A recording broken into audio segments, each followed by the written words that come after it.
And what is going on, everybody? We are live for episode 7 of No Fate But What We Stream. This is going to be a tribute to the Queen of Badassery herself, Linda Hamilton.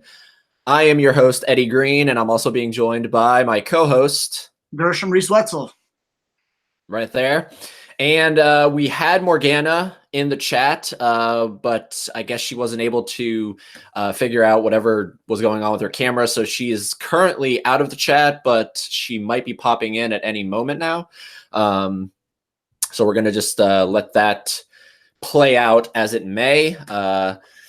I'll tell you, you think that you figure everything out with these things. I got a pretty good setup and I'm pretty confident now. I remember when we first started doing the show and I was like, oh man. And just all these technical things were flying at me. But now it's just I have it set up. It's just a couple clicks and it's just everything's good. So yeah, hopefully she figures that out. I don't know what's going on with the UK. Damn the UK. We love the UK, but damn the UK. Today anyway. Yeah. So, man, how the heck have you been while we're waiting for Morganna to get back in here? I'm good. We're on summer break now over here, and it's been shifting gears. More like grinding gears is a good way to say it, because I watch my kids during the day, and then I work Lyft overnight. So that shift from being able to work when they're in school to, having them during the day, which is awesome. They started drawing Pokemon yesterday for the very first time, which a lot of times their drawings have been like nature and flowers and buildings and architecture and things like that. So to do a cartoon character is new for them. But it's been kind of a rough start.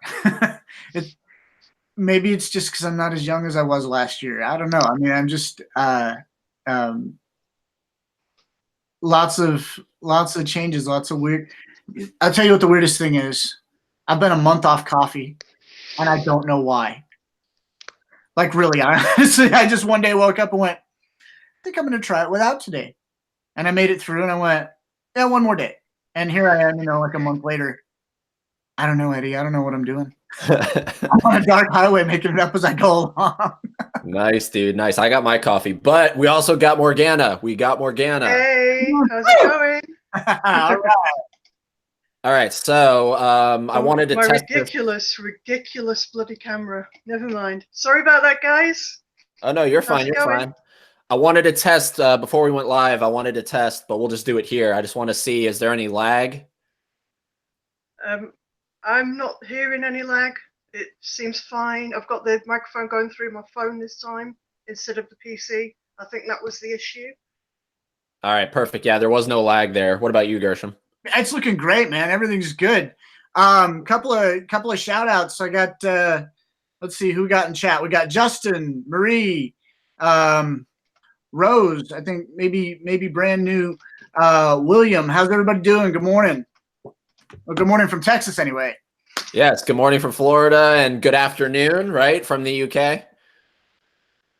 Yeah, it's 2:00 here.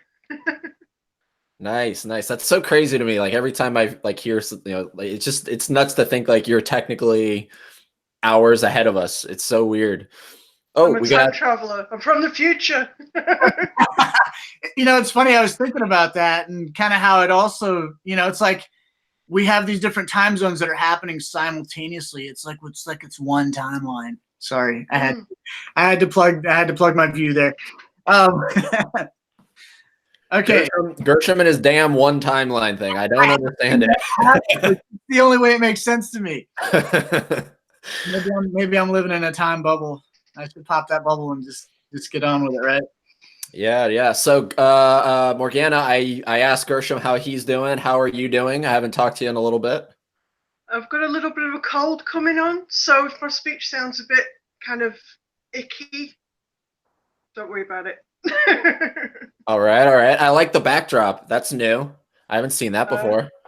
Just a little bit of electricity there. And nice. I tried to get the eyes working yesterday, but I couldn't, so I just whacked a red light behind the skull. So there you go. Got a bit of Terminator going on. Nice. That like that's an official endoskeleton. That's not just like a skull that looks like an endo. No, it came with this T-shirt that I'm wearing. It's got the Terminator on it. It's got. Oh yeah, stand up and show that. That design is absolutely badass. Sorry, I'm trying not to show off my boobs. Well, you know.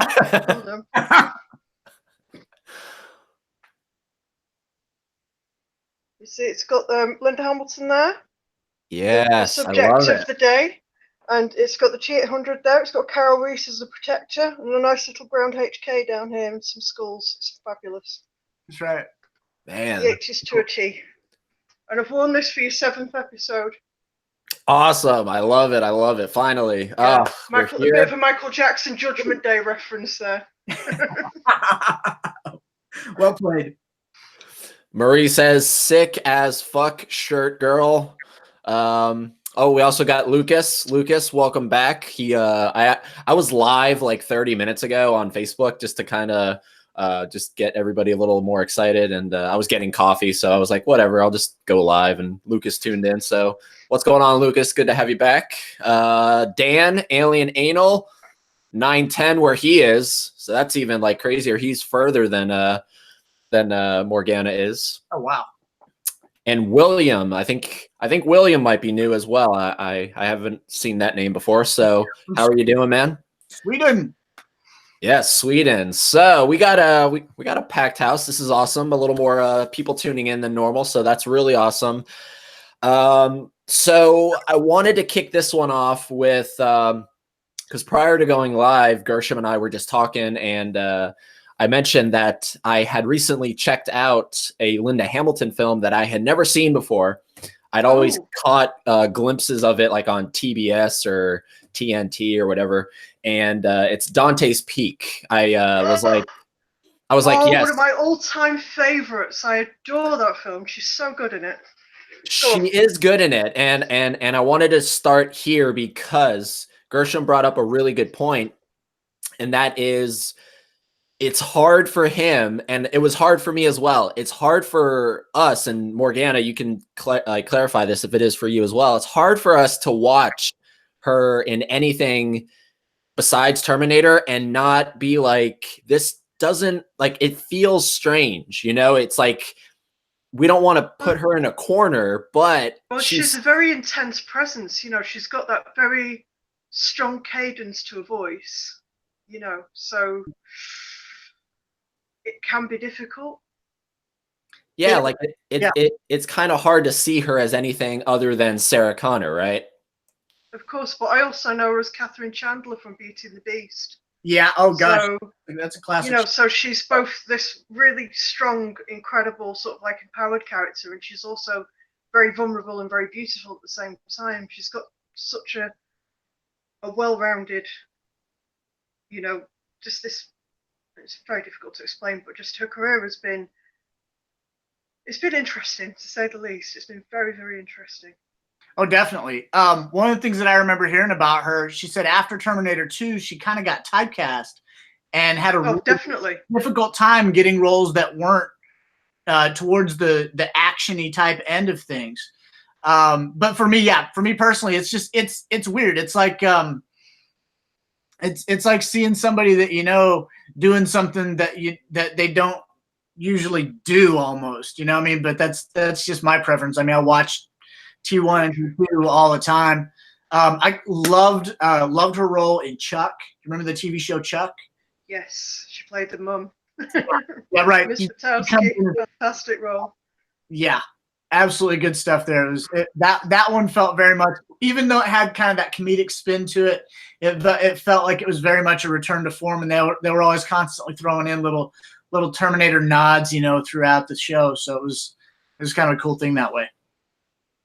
Yeah, you know what's really cool is when I was watching it and like the credits were popping up. I'm talking about Dante's Peak. When the credits were popping up, two names stuck out to me, and I was like, "Whoa, this is like directly associated to Terminator." So Dante's Peak is actually edited by Conrad Buff, who was one of the editors on Terminator 2, and it's produced by Gail Ann Hurd. So I thought that was like a really Gail Ann Hurd. Absolutely. Yeah. Yes, I thought that was like a really cool tie-in. And so then I went online and I was like, okay, because I remember this was like one of those years where two films about the same kind of thing came out at the same time. And the other film is Volcano with Tommy Lee Jones. Yeah, the terrible one with the awful CGI. Yeah, Volcano. Wow. But here's the funny part. Here's the funny part. That movie is co-written by Billy Ray, who is writing the new Dark Fate. Oh dear. Isn't this crazy? Like this like giant circle of just interconnect them. Right. Totally. I just thought that was really funny. I was like, wow, so these two competing films all have like this association to either past or future Terminator films. I thought that was really funny. So Marie says it's kind of like with Daniel Radcliffe being other characters than Harry Potter. Yeah, you know, it's that thing. It's just we get so comfortable seeing them as this one character, and they're so good, and particularly Sarah, because of the arc that she goes through. She's not this kind of one-dimensional character. She's so rich, and it's so hard to see Linda Hamilton play anything else. So it was a little jarring at first. Like I was telling Gershom when Dante's Peak started, I was like, this is kind of weird. She's playing this really kind of like this, like she plays the mayor in the film, and she's kind of badass role. Yeah. I mean, it gets badass as it goes on, but it kind of begins like she's late to like this award ceremony, and she's like, being funny and everything. And I was like, this is not the Linda I'm used to. I'm used to, serious. Under a fucking dream, Silver. Yeah. It happens. It was just weird, but so that was like something that I wanted to do. I wanted to make sure, because I did the same thing for the Michael Biehn episode. I want to make sure I, watch a film of theirs that I haven't for a long time or I've never seen ever. And for Michael, it was The Abyss, and for Linda, it was Dante's Peak. So, Morganna, I want to point this question at you. What was your introduction to Linda Hamilton? Was it the Terminator, or was it something else? I'm not sure, but I do think it was Children of the Corn first. The horror film about the kids that hate adults. Okay. And my first sort of memories of her was like when she's being crucified on the cross, and just that horror, like sort of like that expression of horror on her face. And I couldn't watch it any further because I was probably about maybe 5 or 6 years old, and I just thought it was too terrifying. I couldn't watch it anymore. And then after that, I saw her in the Terminator. I thought, oh my god, she's going to go through it all over again. And because when I first saw that when I was 7, I was just instantly sort of just sort of linked those two roles together, and just saw her so vulnerable and going through so much hell already. And then seeing her again, and then all this other stuff going on, I was like, oh, what are they going to throw at her now? And it's just so frightening. Gershom? Yeah, it was Children of the Corn, but I only ever saw that movie one time, and I didn't make the connection when I saw Terminator. I wasn't like, oh, that's the woman from. It was something that years later I was like, wait a minute, she was in that. Oh, she was in that, kind of deal. So yeah, Terminator was the one where her identity and her name really stuck. But Children of the Corn was something that I saw, and she plays a character named Vicky in that movie. That's correct, yeah. And those were like in the same year, right? Children of the Corn and yeah, they were both 1984. Yeah. Man, so I've actually never seen Children of the Corn. I know it's I think it's actually on YouTube for free. I think you can just type it in, and yeah, and the whole movie is like just right there. So I might have to do it, but it's not dated very well. It's kind of slow, but I quite like old-fashioned horror that's a bit like that, where it takes its time, and when it does get scary, it's like it's built up to it and it's been worth it, rather than just jump scares, little shadow of a child jump scares. Oh, yeah. I prefer the old-fashioned way, where like they built up to it and it was like done through like the actual script and the way that like the characters were acting with each other, rather than right. Let's slam a door here and let's throw a really, really big thing over there. It's just no. I'm not very keen on modern horror at the moment.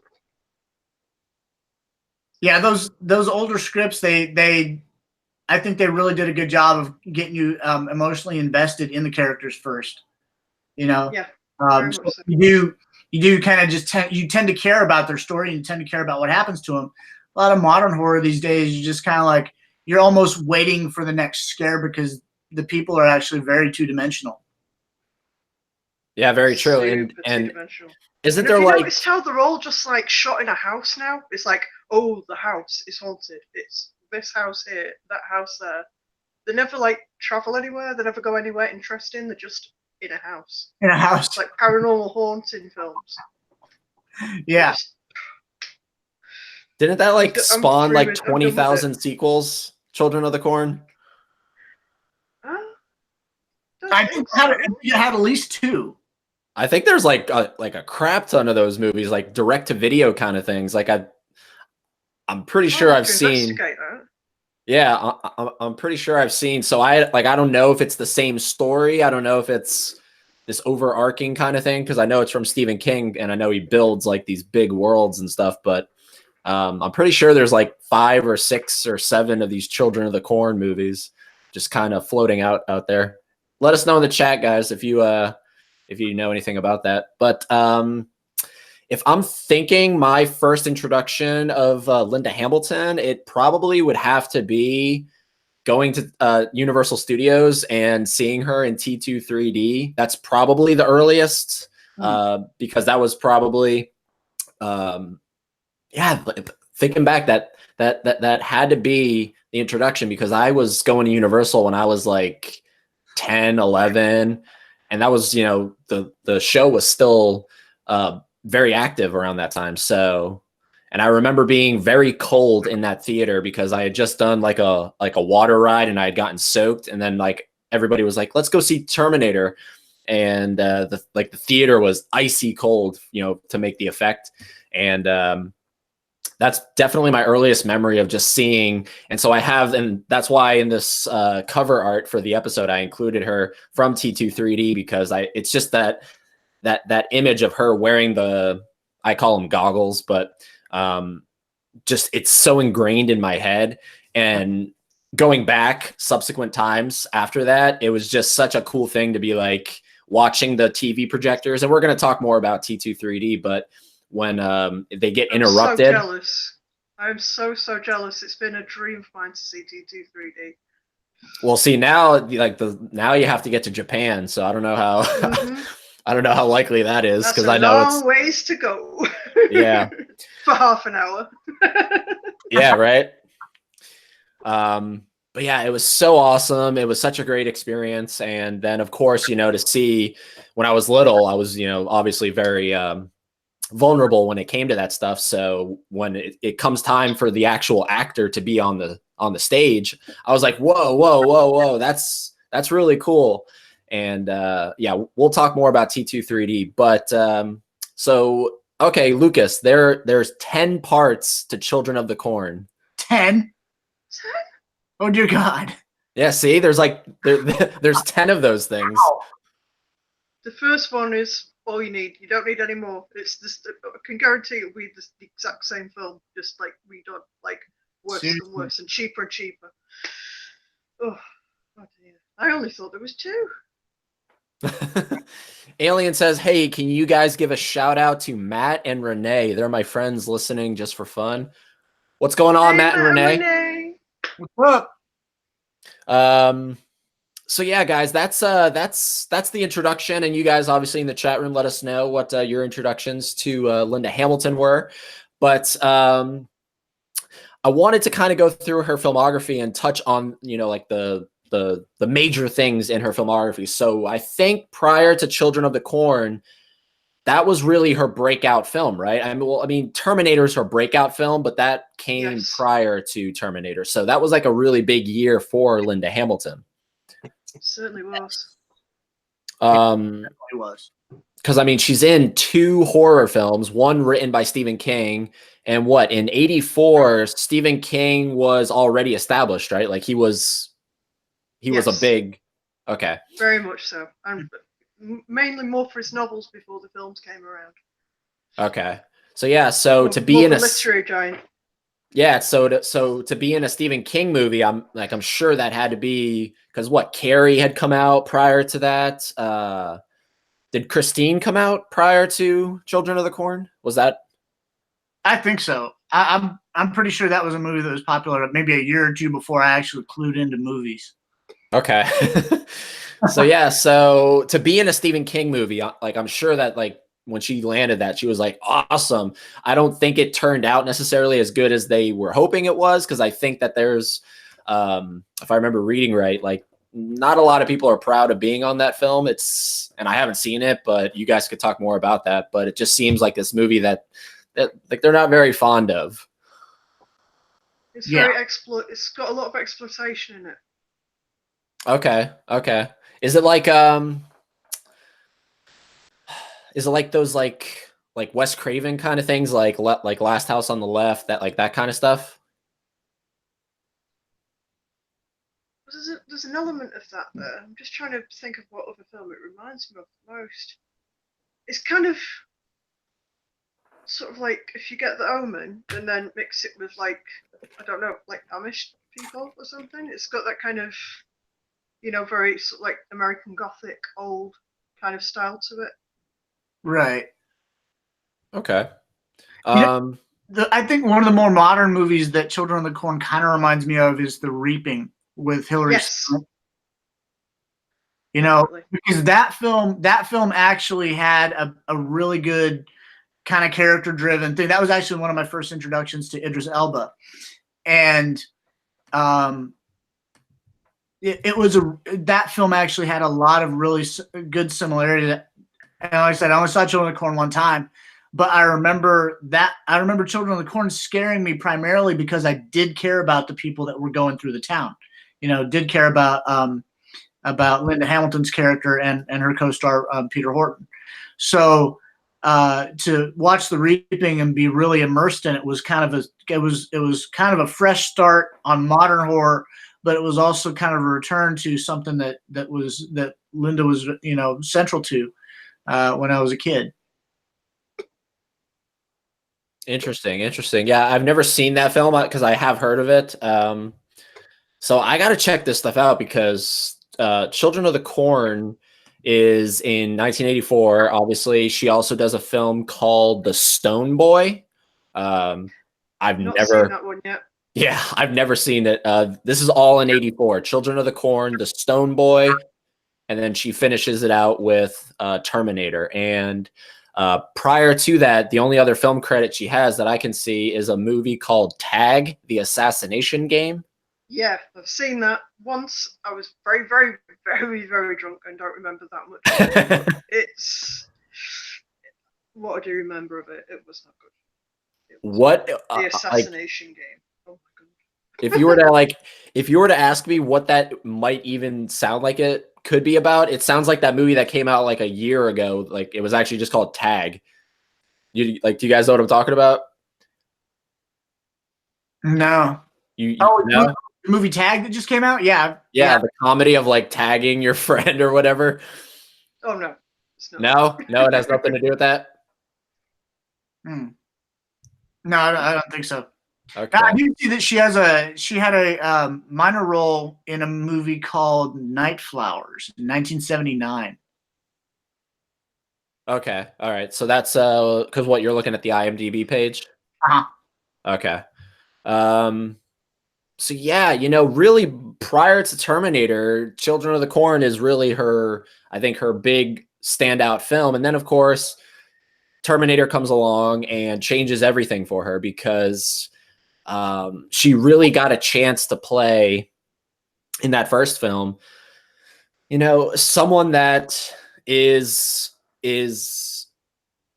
living a normal life, going about her normal life, and to be able to play that and then instantly be propelled into this extreme situation. I can I can only imagine that would be something that as an actor you would be like, I get to play that. That's awesome. So, and then, it's really cool to see like the behind the scenes stills from the film. I think the popular one is in the tech noir club scene with her and Cameron on the floor, and Cameron's like just pointing this way. I can only imagine what that was like to get that role. Do you guys know any behind the scenes? Like was she offered it? Did she have to audition for it, or? You know, I honestly don't know. No, because a lot of the emphasis is put on the different castings for the main, the Terminator character. A lot of it's all put on like Lance Henriksen, it's put on O.J. Simpson and all that kind of stuff. You don't really hear much about Linda. No, I do don't really speak about her process. I do remember hearing about Michael Biehn. They had him read, and then he got a call back, and they were like, "Hey, is there any chance you could do this again, but without the Southern accent?" And he just kind of was like, "I didn't do a Southern accent," but so he had to go back, I believe, and read a second time, and then he got the role. But Linda, I want to say that she was, I guess, probably their first pick. Well, she'd be my first pick because she's absolutely captivating in that role. It's my favorite movie of all time, of course. Alien. Say. Sorry, I'll let you go. No, you're good. Danny's just saying. He said Meg Ryan. Is that right, Danny? Meg Ryan almost got the role. That does ring a bell. I think that might be right. Huh. Yeah, because I'm just looking it up here, and there's really no. It just says for the role, Cameron chose Linda Hamilton, who had just finished filming Children of the Corn. That's literally all it is. And then Rosanna Arquette had previously auditioned. I don't know who that is. Rosanna Arquette? She's the one from Desperately Seeking Susan with Madonna. Yes. Yep. David Arquette's sister. I think Rosanna Arquette from True Romance. That's the sister as well. Wasn't she? Yep. Okay. I personally have never seen her in anything. Well, okay, Pulp Fiction. She was in Pulp Fiction too. Yeah, she was in The Divide with Michael Biehn. No joke. Wow, what a connect! Like it's so strange when you really start to do your like behind the scenes and research on films. It's like that 7 degrees of bacon or whatever it's called. Like yeah, yeah. It all comes back. It's like everybody is connected somehow. It's so crazy. That's weird. So she was associated with Michael Biehn, and then she was auditioning for the role of Sarah Connor, and then it went to obviously Linda Hamilton. So that's really awesome. I wanted to ask you guys, why is it? What is it about Sarah Connor that is still to this day? She is, if not the number one to some people, at least in the top 5 female cinema heroes. But obviously, I think for everybody here in the chat, she's number one. Why is it with Sarah Connor? Yeah, Morganna, take that one. Go ahead and dive in on that one. What's your take? Well, Joss Whedon likes to claim that he sort of did it first with Buffy. No, he didn't. No. Sarah Connor is the original Buffy. She was, she's a working class girl, slinging burgers, getting let down on dates. She's just a regular girl. She's got a roommate. Things are tough, but they're not horribly tough. But she's just real. She's like this really real, relatable character. She's got this really real life. And then all of a sudden it just gets turned completely on its head into this complete nightmare. And you get to see this really sort of sweet, very gentle lady sort of go from these very humble beginnings and just be absolutely catapulted into legendary status right at the very end. It's like I've never seen a film take such a regular, normal character and turn it just into this badass legend in such a short space of time. I've never seen it done in any other film since, to such a degree where it's so difficult to explain. I'm on a live feed. I should be a bit more eloquent today. I don't know what's wrong with me. No, you're fine. You're fine. It's so something Well, that you it took mentioned. the, well, it kind of took the sort of the slasher image of the token blonde, like dizzy woman that is just there to be murdered and mutilated for people's entertainment, and took that kind of stereotype, and then allowed her to then be the killer, to actually kick the ass at the end and survive all the horror and come out the victor, and that was never seen before. True. Yeah, to that degree. I do know that like anytime I bring up Sarah Connor, people are like, and it's funny that these films kind of came out 2018 and now we're going to be getting another one in 2019, and you guys will know what I'm talking about. Jamie Lee Curtis in Halloween. They're always like, "Well, hold on, don't forget about Laurie Strode." And I'm like, "Okay, I see what you're saying, but at the end of the Yeah, but film, Michael Myers isn't a freaking endoskeleton from the future. It's just some crazy dude with a knife. It doesn't mean as much as to true. me. Anyway, sorry. No, you're The fine. danger True. element's not quite as strong. I've never really been a huge fan of those films. Yeah, I think no, I they're a mean bit basic. they're definitely inspired. Like I think James Cameron took a little inspiration from Halloween, just in the kind of layout of the film. It's a very kind of slasher film, but to the degree that Linda takes the performance and something that you said, Morganna, at the end of the film, she is now she becomes the Terminator. She kills it at the end of Halloween. Loomis is the one that shoots Michael off the balcony. Laurie is just kind of sitting there crying, you know? Exactly. There you go. Laurie Strode. Yeah. But it's funny You that, ain't no last Sarah year, Connor, honey. exactly. Last year we got, obviously the kind of the same thing that Dark Fate is doing with the series. So we got the Halloween film that kind of negated everything and was a direct sequel to the first film. It's just funny how that stuff works out, but that's always the main comparison I hear when I'm like, yeah, Sarah Connor was one of like the very first, and they're always like, but what about Laurie Strode? And that's always my argument. It's like, well, at the end of the film, she's just kind of crying, sitting on the floor.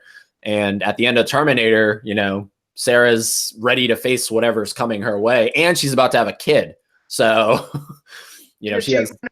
In a Jeep Renegade, like making those tapes and just big massive loot full of guns at the back with a nice dog sat next to her, ready to ride off into the sunset and go and destroy whatever's in front of her. It's just such a powerful scene when she drives away. Oh yeah, It's like and the cowboy that rides off into the sunset when he's just like gone down a whole bunch of people, sort of thing. When you see the spaghetti westerns, it's that kind of thing. And she's like Dirty Harry. She's like the Clint Eastwood of the piece, and she just gets to drive off into the sunset. So yeah, sorry, got a bit shy again.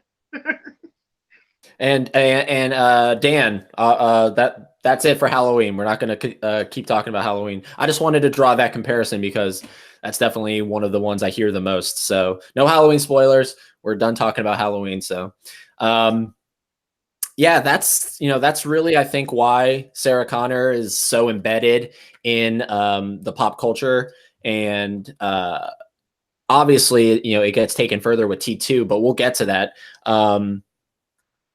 Gershom, what is everybody, between the three of us, and I'm sure a lot of people in the chat room, the Terminator is the favorite out of the series, right? It's between the three of us. Yeah. I know it's the one that we kind of geared the most towards. What is it about the first film that is, in terms of Sarah, or do you like Sarah better in T2? Like, what's the version of Sarah that you prefer more? Oh wow. I'm gonna play they're one and the same, just at different stages, and so I can't make that decision card. It's like Morganna was saying at the beginning of the first film. She's just the very the girl next door. She's very somewhat ordinary, maybe even approachable. And by the end of the film, she's dead to that whole life. That's gone, and she steps into her role. She takes those beginning steps into her role as Mother of the Future, as Sarah Connor the Legend. I think her appeal in the second film very much is how much she owns that. You know, how much she has come into that place of, you know, this is who I am now, and it's, as for the foreseeable future, this is who I'm going to be. You know, I'm going to live and die as this Sarah Connor. You know, there's no doubt, there's no question. Her belief in the danger of Skynet is absolute, and you can't talk her out of it. You know, I want to jump in real quick on Terminator 3 and some of the sequel concept sequels, book sequels, all these different sequels. They always have this idea of they stop Judgment Day and Sarah and John just kind of like took their foot off the gas for a little while, right? And just kind of chilled out for a bit. And for me, I feel like that's a misstep. I don't think they ever would have assumed that just because they blew up Cyberdyne that was over and done. So, to me, I think the appeal of Sarah Connor in the second film is that, man, she's just all in. You know, she's all in, and there's no looking back on the American dream. There's no looking back on who she was at the beginning of the original movie. You know, and I almost feel like if you could get inside her head, I would assume that her thoughts never go to, yeah, man, I miss that life. Very true. Very true. Something I've always pondered is in the first film, take out Kyle Reese, right? So just imagine it's Sarah living her life, and this thing is sent back, assuming that the Resistance is never able to send back Kyle. Do you think it plays out similarly, or is it just kind of Sarah's dead? Did she need Kyle, or could she have survived on her own at that point in her life? Obviously now it's easy to be like, you know. That's a tough question. You know what? I'm going to go ahead, because Morganna, you provided that still of the stunt actress and how close that muzzle flash was to her head. Yes. I'm going to go with that. Without Kyle Reese, I really feel like that was the end of her story. If there was no Kyle Reese, I mean, that's it. Roll credits and no sequel. You know, and I don't mean that. I don't mean that in the sense of a reflection on who Sarah was. She was simply the innocent. You know, in that movie, she was the innocent. She was almost to the point of innocent, to the point of just being the victim. And she needed that push. You know, she needed somebody to intervene in the story that she was living out, because as far as we know, she had no aspirations to be anything more but a waitress and a college student, and then just possibly, you know, meet a guy, fall in love, have, you know, 2.5 children in America, get a house, right? And so she needed that collision, that intersection of the Terminator and Kyle Reese at Tech Noir to completely take her off that track and put her on the path that Kyle knew that she would become from his own past history in the future. You know, it's a chance to meet the legend. So the reason I asked that question is because if you take out Kyle, then you really have to kind of go back in your head and you have to be like, all right, so if you take that domino out, what else changes? And so then you're obviously going to get, you're not going to get Sarah calling Ginger being like, hey, there's this guy following me, which is going to signal the Terminator to come to Tech Noir, because she would never have called him in the first place. She would have just gone to the movies. So you kind of have to be like, all right, so if you take Kyle out, then like, where else does it fall? I think no matter what, though, like she could have been at the movie theater. She could have been at a gym. She could have been anywhere. Eventually the Terminator would have found her. So then you have to be like, is she just going to always fall into that, just kind of, you know, staring at the dot on her head, or yeah, been dead without a doubt. I think the Terminator, but the way they're programmed, it's just. I think maybe what if the Terminator. Sorry. Good. Sorry, go ahead. I was just going to say, I think if the Terminator was able to determine that it killed the wrong person, that wasn't Sarah Connor, it might have just waited at the apartment for her to come home. Exactly. You know, I think it would have. Evidently, the first two women that it killed, you have to assume that the second went down like the first. That it walked up and said Sarah Connor, and the woman went yes, and it was okay. Target acquired. Bam, bam, bam, bam, bam, bam, bam. You know, whereas with Ginger, it kills her without confirming that it's her. It knows it's got the right address. You know, but it doesn't know that's the right woman that it killed. So I think it might have, I don't know, it may have said, you know, concluded, you know what, I've got to find some kind of proof that this is, so maybe it looked around, tried to find some ID, you know, match a face and go, oh, this isn't her, right? Or possibly even goes through the drawer and finds Sarah's college ID and goes, oh, that's her, you know, even without the phone call. And I think that would have set the Terminator up for waiting for Sarah to come home. Okay. Yeah. So I think it's safe to say, you know, especially in the first film, she needed Kyle for that reason. You know, however you're going to look at her creating John, what that means, you kind of needed Kyle for that as well. I'm someone who doesn't believe that, you know, Kyle's natural father is not Kyle Reese. It's some other person, but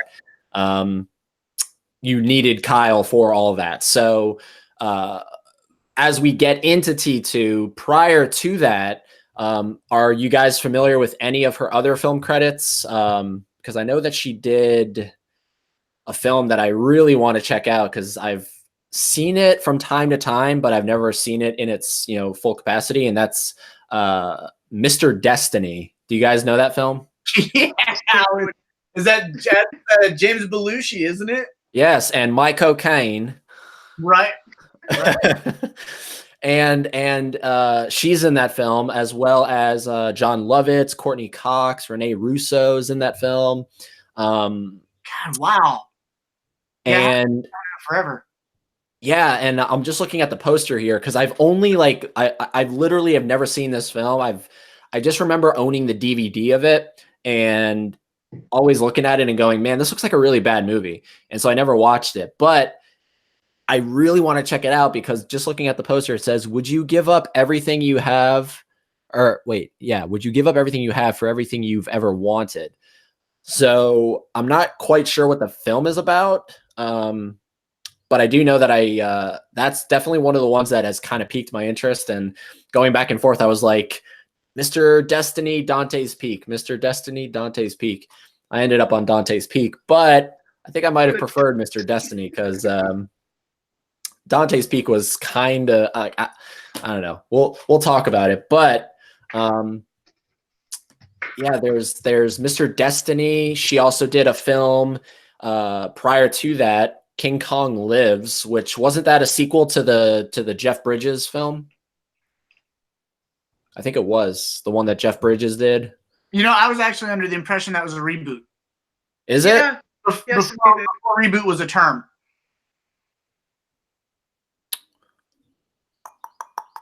Yeah, it's definitely a reboot. Huh. No, it says here the film's a sequel to the 76 remake of King Kong. Oh, is it? Okay. Unless you guys were thinking of that one. No. No, you're right. Okay, the Jeff Bridges was a remake of the original King Kong, yes. Okay, so King Kong Lives would be the sequel then. Okay, that makes sense. Yes, yeah. And the original King Kong is produced by Dino De Laurentiis, which obviously we know is associated with Conan and yeah. See, like, do you see what I'm talking about? It's all connected. It's all connected. You go, do. This guy did this. This girl did that. It all comes back. It's crazy. Yeah. And he was a makeup artist here, but then now he's directing. And yeah, totally, yeah. It's so strange. I've never been a big, and this will be a good topic considering what's in theaters as we talk. I've never been a big monster like like, Godzilla, King Kong. Those are the two big ones, but I've never really been into those kinds of films. Like, I think the only one I've really enjoyed is the Peter Jackson version. Yeah. Did you guys do you guys share that sentiment? Like, are you big King Kong Godzilla fans, or? I'm more of a Cloverfield kind of girl. I love Kishin. He's lovely. Field monster. I want it for a pet. Well played. Well played. Now, Godzilla for me was a Saturday morning thing. I mean, I remember watching those movies with my grandfather. And they would do these marathons where they'd show 3 or 4 of them. So it was like all day Saturday. It was nothing but Godzilla movies. And my kids have kind of picked up on that. We don't watch the old ones so much, but the 1998 Godzilla, the Dean Devlin remake is kind of a household favorite for us. Yeah. It's that's the one with Matthew Broderick. Yes, yeah. It's from the producers of Independence Day. That's what I always remember seeing on the poster, and I'm like, yeah, that's right.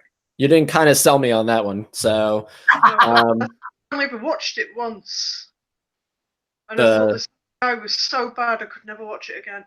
What, the Matthew Broderick version? Yes.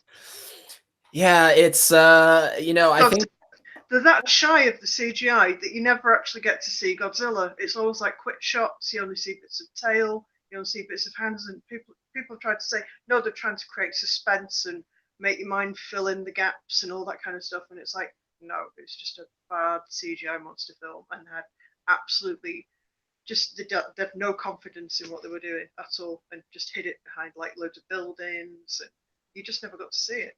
And that terrible pupil effects as well. Oh, it's awful film.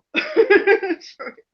Yeah, no, I agree. It's when it comes to the big monster stuff, and we're gonna get back on track here, but just a kind of side thing here. I think the reason the Peter Jackson version works so well is because I just think the story of King Kong is a little more interesting than Godzilla. And the approach that Peter Jackson took with that, kind of making, because that's like a 3+ hour film. And to make a film like that in 2005 and this like big Hollywood epic, I remember watching that in theaters and being like, wow, this like they don't make movies like this very much. And it brought me back to like seeing Titanic, because I think that was like the only other 3+ hour film that I'd ever seen, and I was like, man, these films are really good. And it's pretty special though. Oh yeah. King Kong doesn't hold a candle to Titanic, but it's interesting that she was in this sequel, because I'm looking at the poster here. It looks pretty. I don't know. Was the remake any good? Did you guys see the remake, the '76 remake with Jeff Bridges? Yeah. Well, like, was it actually like a decent remake? Yeah, I remember. I remember enjoying that one as a kid. And the Peter Jackson one kind of has the same kind of heart and soul as that movie. Yeah. Yeah. But obviously for the 70s it was a blockbuster film, but you watch it today and you go, as compared to the Peter Jackson one, it's a very elementary film, Interesting. Yeah, it's just, I was never a fan because they changed it, didn't they? In the '76 version, it became, instead of the Empire State Building, he did the World Trade Center. And that was always like, because I remember, seeing after the Peter Jackson version that popped on TV one day, and I was like, now he's at the World Trade Center. Like, I never jived with that. And then I went back to the original from like the 30s, and that's the Empire State Building. So I was like, why did they feel like it was necessary to just switch it up to the World Trade Center? And obviously now in, our day and age, it has a much more like, it's a touchy subject to like be like, oh, he was shot down from the World Trade Center. It just seemed like a weird creative choice. So mine is because it's a taller building, isn't it? I think it was. Yeah. Yeah. Good call. Possibly, but there's a channel on YouTube called Wolf Clan Media, and they've done a compilation of every single thing that's used in the World Trade Center, and they all look very, very hauntingly similar to what happened. And it was getting more prevalent in the media that like the World Trade Center was getting attacked and things. And I'm not saying like I'm not trying to be a conspiracy theorist or anything, but whether it like inspired somebody or what, but there was a whole lot of stuff that led up to it that was like being put through in the media. Anyway, I'm going to say no more on that. No, you're good. No, Extreme. it is weird. Like looking back on it, very strange, very strange coincidence of how that all turned out. But yeah, I don't know. I was never really into the whole King Kong story. Aside from the Peter Jackson version, that's my go-to when it comes to King Kong. And I kind of wasn't even really big on the newest one that came out recently, Kong Skull Island. It was a fun time. I saw it in IMAX. It was really impressive, but I don't know. It was just kind of one-dimensional kind of stuff. I'm not really like. That's why I like the Peter Jackson version. It had, like you said, Gershom, it had a lot of heart to it. This latest Kong was literally just this 10 times bigger King Kong wrecking shit. And, you know, I'm not really into that. And now I know there's Godzilla, King of the Monsters in theaters. So, Right. I don't know. In it from Stranger Things. I'm looking forward to that one. Yes. Yeah. And let me tell you something. I would be looking forward to it if Linda was in it. Like if Linda, can you imagine if they got Linda or Michael or hell, even Arnold? Can you imagine Arnold in a Godzilla movie? Use Godzilla. You don't put him in a film like that. Well, no, that's why you would put him in it, because they'd be like, shit, we need someone to like go up against this thing. And then of course, you know, they call up. Let's get a bigger name. Yeah. Godzilla versus Arnold. So yeah, that's her like kind of filmography leading up to that. She has another one, Black Moon Rising in '86. I do love that one. That's a guilty pleasure. That's a guilty pleasure? Very 80s. It's wonderful. I love that one. Interesting. It's crap, but it's great crap. It's like the cars in it are fantastic. It's got Tommy Lee Jones in it and some excellent stunts. Huh. I reckon. And she's dressed like an Uber version of sort of like that 80s Sarah Connor look. It's like the Sarah Connor look, but taken to the next level. Like the hair's bigger, the lipstick's like brighter. It's wonderful. I love that one. Sorry. No. Having a fan. Interesting. Tommy Lee Jones. Jesus. Like, see what I'm okay. This is getting kind of weird. We didn't plan this. He's in Volcano. She's in Dante's Peak. This is strange. Yep. And it's written by John Carpenter, Black Moon Rising. I'm looking at it right here. John Carpenter wrote it. So very, very interesting. Yeah, the poster, and it revolves around the theft of a prototype vehicle called the Black Moon. Huh. And it kind of looks a little bit like the Lancia Stratosero prototype that Michael Jackson turns into in Moonwalker. It's a very similar car, and that's like my dream car. That wedge, that 80s wedge with the chevron back. Oh, it's beautiful. Sorry, I'm getting but yeah, you're good. So the car kind of looks a bit like in that. So that's another reason why I like it. It's got a bit. It's just got a bit of everything great about the 80s just thrown in. You sold me. That's definitely the next one. There's a reason why I wore this shirt. This is my Blockbuster shirt. I miss the days of being able to, and I have some memories of doing this, going to a Blockbuster, because like I would literally, if there were Blockbusters still around after we ended this stream, I would get in my car and ride over, and I would look for Black Moon Rising. I'd walk in and I'd be like, can you tell me where Black Moon Rising is? Nowadays you can't do that, and it's so upsetting. So I just wanted to wear the Blockbuster shirt and kind of represent. Wonderful shirt. Very nice. So sad. R.I.P. Blockbuster. Did you guys have that over in the UK? I've always wanted to ask that. Yeah? Yeah, oh, man. I'm so scared that like the day physical media completely goes away, I'm not going to like it. because I kind of contributed to the whole streaming thing, because I usually stay away from it. I always buy physical copies, but for Dante's Peak, I kind of needed it instantly, so I just went on iTunes and rented it. But yeah, man, this film looks really good.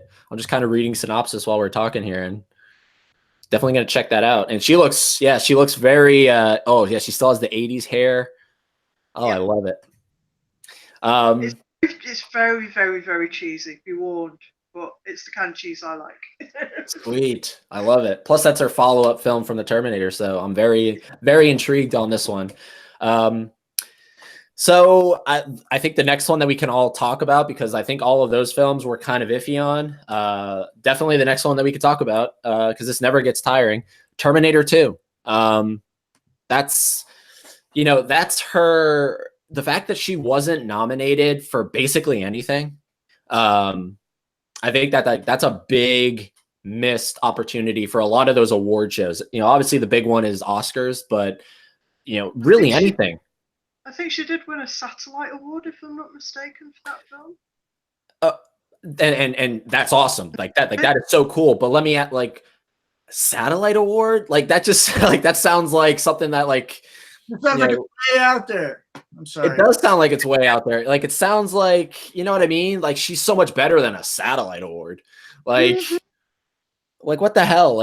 Golden Globes, Oscars, SAG, like all these, Screen Actors Guild, all these places. I'm pretty sure she got snubbed. And talk about Sarah Connor in T2. She's the anchor of that film. Obviously, the guy that got the poster is Arnold, but I think it should have been Linda, because that was really her film. She held the entirety of that film together on her performance. Carried it on those magnificently sculpted shoulders of hers. Oh my God. Yes. Ah, man. T2. Because that's the thing. You get Terminator 1 and you just see this beautiful, soft, doughy-eyed woman with these fantastic lips, and she's just got this gentle softness to her look. And then you see her in T2 and she's all muscle jaw and banging gun arms, and you're just like, what? It's like the first time she turns around and goes, "Good morning, Dr. Silverman. How's the knee?" You're just like, what did she do? Yes. And if there was ever a time where, down the road, let's say, kind of fill in the gaps, because when Hollywood eventually really runs out of ideas, something I would like to see is the time in between T1 and T2, what happened, what really went on in that time span. Maybe we'll get that in Dark Fate. I don't know. That would be kind of a really kind of cool, super big flashback. I don't know, but I'd love to see what got her to that point, because I remember seeing that, and after seeing the first film, going into the second film, the second she turns around, she's totally different. She's not, she's not your terminated fucker at the end of the film. Yeah. One of my thoughts about that was it would be cool to see that maybe in a TV show format. I would absolutely love to see that in the same kind of vein that Sarah Connor Chronicles did. But 85, when she's had John, up to 95, filling that gap in a TV show. I was watching, what was that movie? Bumblebee. Haley Steinfeld, the girl in Bumblebee. And I'm watching that and I'm going, she has a very Linda Hamilton 1984 vibe going on. There's only one Sarah Connor, but if you're going to do something that fills in that gap, I think Haley would be right for that role. Drop her in, show us how Sarah basically became, the guerrilla fighter that we meet by the time we catch up with her in T2. It'd have to be a very, very adult film, though, because remember how gets to. Absolutely. Dan, welcome back. What's the topic? We're kind of talking haphazardly because we're not very familiar with the films after T1, but we were just kind of touching on those films. We had a little talk about King Kong and whatnot, but now we're on T2, and we're really just going to really cover T2 extensively, as much as we can, because we're actually going to be doing a future episode of the show dedicated to T2, but this is like zeroed in on Sarah in that film. And yeah, you know, to see something leading up to that, I think would be really cool. I'm always kind of iffy when it comes to stuff like that, because I don't think you need it always necessarily. It's always, I think, better to just leave it up to the imagination, and, you know, you figure out what got Sarah to that point. But it's so, I think it's rich in material with what you could show us. And then obviously, you know, end it with, you know, T2. But T2 is so, you know, such a 180. And what is the standout moment for Sarah for everybody in T2? And we'll start with Morganna. What's like the standout, this is like the ultimate Sarah Connor moment for you? When she cocks that shotgun one-handed and blasts it at the T-1000 and keeps on going, even though he's just impaled her through her arm, and you are just seeing the badass again. It's like another, because T2 is basically a high-budget remake of the first film, really. So it's the hydraulic press scene again. You know, when just the badassery, just the strength. You know, because she's muscular, but she's also a very petite woman at the same time. And to be able to, like, one-handed cock a shotgun takes so much upper body strength. You won't believe how much strength a maneuver like that takes.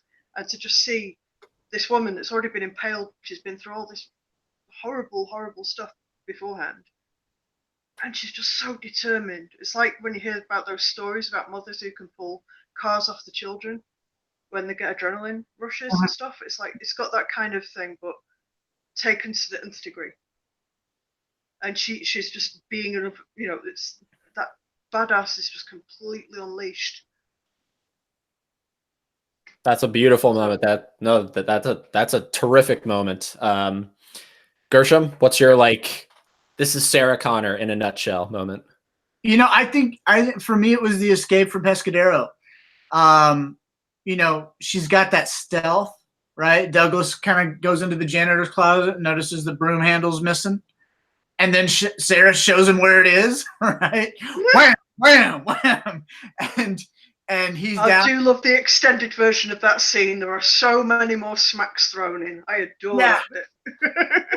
And then she ditches his fat ass, and now she's up with the nightstick, right? And she's a cat, you know, and she's just moving down, gliding down the hallways.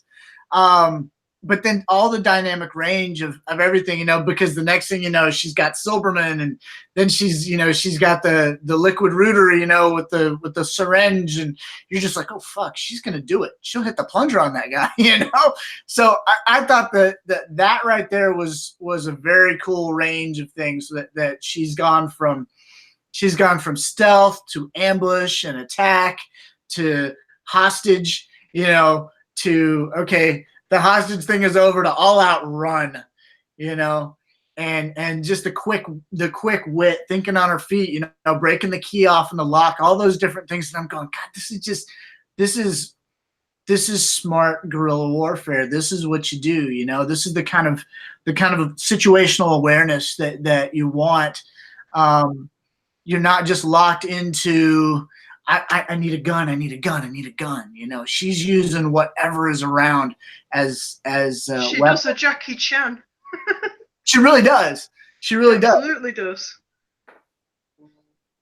Yeah, I agree. I think it's hard to top, you know, the escape from the hospital, because that is just it's so magnificently shot. It's just, the music is so intense. It's very subtle music. Yeah, like Lucas says, you know, there's 215 bones in the human body. That's one. She's got great lines in that. You know, it's just, she's had enough of this shit. She realizes, okay, I really got to take this into my own hands. You know, my tricks, so to speak, aren't working. You know, her being all calm and everything, and then flipping on Silberman the second he's like, I think you're gonna stay here. You know, it's just so good. I mean, the one that you chose, Morganna, that's really awesome, especially considering she's doing it one-handed. Right. But it's really hard to top the escape from the hospital, because it's solely Sarah. It's solely just she's taking these guys out one by one, and talk about like a fun video game. Like just put me as Sarah trying to escape a hospital, and that's like a video game. That scene almost plays like a video game because she's just picking up upgrades. Like you said, like she breaks the mop handle, and then she trades that in for the baton, and just as she's going along, every single move that she makes is to upgrade to the next bit. So it does kind of almost feel like a computer game when you're watching that scene. Yeah, yeah. It's like the original GTA. Like she's yeah. She's like Grand Theft Hospital. Yeah. She it's just so good. It's so good. I love it. I love it. Gershom, I thought you were going to say something, but I might have just kept going. Yeah, so I didn't want to interrupt you. I think it's interesting, the dynamic of, we see in Pescadero, we got Sarah in top form, and the moment that Morganna selected, she wasn't in top form because she still had like Thorazine in her system. She was still very much malnourished on really terrible hospital food. So the Sarah Connor that you've seen in Pescadero is really kind of frayed around the edges. She's not at full whack whatsoever, which is what makes that scene even more exquisite. Because you're seeing a badass who's been restrained so much, right? Still, well, no, I'm saying top form in the realm of physical injury. She's been taking care of herself. We know that she upends the bed and does her pull-ups, and of course, but she's still pumped full of psych drugs, and they destroy your ability to actually use your strength. You might be able to look shredded, but your body strength isn't there anymore. So that adds extra layers to like just how strong and how amazing that breakout scene is, because it took everything. Because you've got to imagine those psych drugs, they paralyze you, they put you into like a prison of your own body. Right. Where you can't move and you can't think and you can't focus and everything's all insular. And she was able to find the fortitude and the courage of strength within herself to plan this really careful, elaborate breakout where she has to take the paper clip off the original Terminator photos. She has to smuggle it into her mouth. She has to endure the orderly guy lick the side of her face and assault her again. Just all that stuff that would normally break someone to the point where it's just like they've got nothing left and they're just going to lie there forever. And she finds all that courage inside herself to just completely even break through her humanity and just get out of there. And she's doing pull-ups for days, but she's still full of drugs and she's still, going through a really hard time. So I just had to say that. Oh yeah, no, good point. I'm just saying physically, her mental training and all that stuff that in those missing years has come through, and we see her actually of it. But then the moment that you highlighted with the shotgun, she's bleeding out. She's got a leg wound. She's been stabbed through the shoulder. Car crash as well. Car crash, right?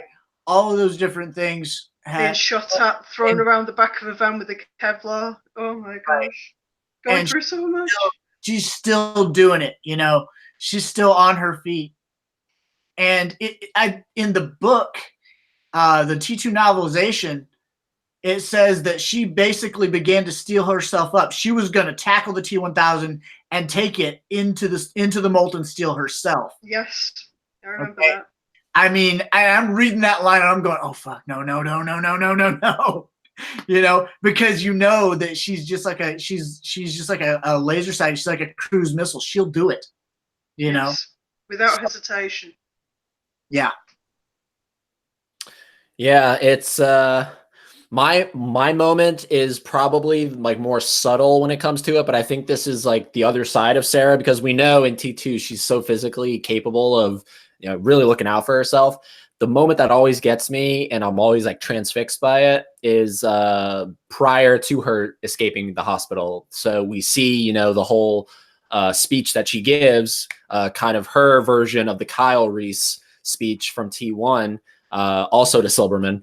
And then we get the, incredible calmness and her subduedness that is her trying to literally you know, do what she's about to do, but without the physicalness, without the, you know, sticking the needle in his neck. She's trying to avoid doing all that. She's giving this guy one last chance. And, you know, she's being like, you know, I've been really well.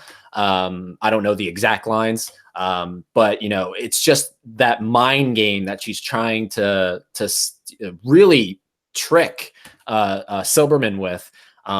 It always gets me, that like that scene, and I watch it still to this day, and I'm just like, that's the scene. That's the scene that I should have seen when I look up Oscar history, and they were like, and the nominations for Best Actress in a Motion Picture are.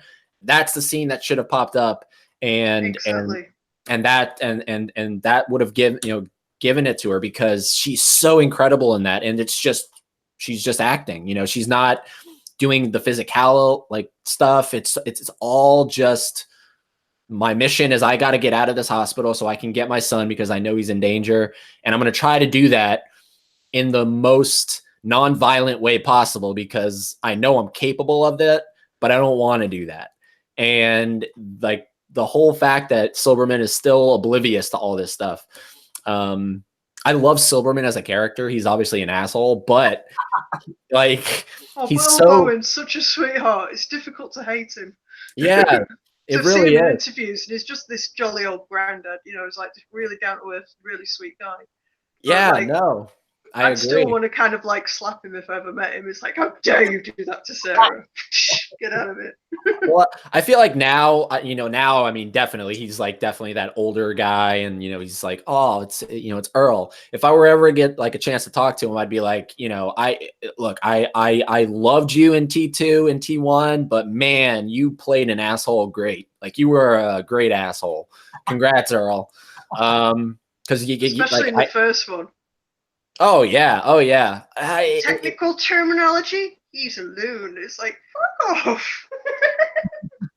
It's so tricky. It's like, what's the more douchey version of Silberman, in T1 or T2? Because in T2, he's T2. He made a career out of her. She was like his prize subject matter. Yeah, yeah. True. She was a circus attraction for all the medical students that were coming through. He just based an entire career around this woman's vulnerable, terrible story. Absolute abusive asshole. Sorry. Yeah, it's just it's hard to choose, because I think in T1, the thing that always gets me about his douchiness is he yawns. He yawns a lot in T1. Like, he doesn't give a shit. Like, he's just like, yeah, I'm a criminal psychologist. It's just like, shut the hell up, man. Take your job more seriously. Like, you're such an asshole. I love it. You're supposed to be giving a shit about people's like mental state, and you're not even engaged yourself. Yeah. Right. Wake up, man. He's so quintessentially bored with his life. Yeah. Here we go again. Another nut job. He doesn't believe in his own job. He's just like, oh, nutters, whatever. Right. He doesn't believe. It's not like he's not took his Hippocratic oath seriously at all. Yeah. Doesn't give a shit. He's not a doctor. No, he's not. And so like, that's always been the scene for like in T2 that I'm just like, man, that is so good. And then of course, her lunging at him, it's so great. And then of course, what does he do? Model citizen. Like, come on, Silberman. Anyways, T3, like, just to talk about quickly, T3, God, what a misuse of Earl Bowen in T3. To just literally bring him on for like 5 seconds and then have him run off. Like, it's funny, like, how he runs off, because I mean, like, that is definitely telling of his character. That's something Silberman would do. But man, what a misuse of him. Wasn't a big fan of it. The film was a misuse. I hate T3. Really. Oh yeah. So those are the moments, everybody, that we that we chose as our kind of quintessential. These are Sarah moments. These are the standout Sarah moments. But there's so many. I mean, it's hard to choose, because as you guys were talking, I was like, I really want to talk about the one deleted scene that I wish they would have kept in, which is her, shutting down the T-800 and literally almost getting rid of it. I love that scene. I absolutely adore it. It's such a beautiful scene. It's so good. And just the choreography, obviously, with the two-way mirror, that's awesome. So it's, it sucks that they're hard Yeah, work. using a twin sister, using a puppet head. So much skill went into making that scene. I just can't believe they cut it. Yeah. But I understand from a narrative perspective, they just wanted to keep moving forward, and that scene kind of abruptly stops the film.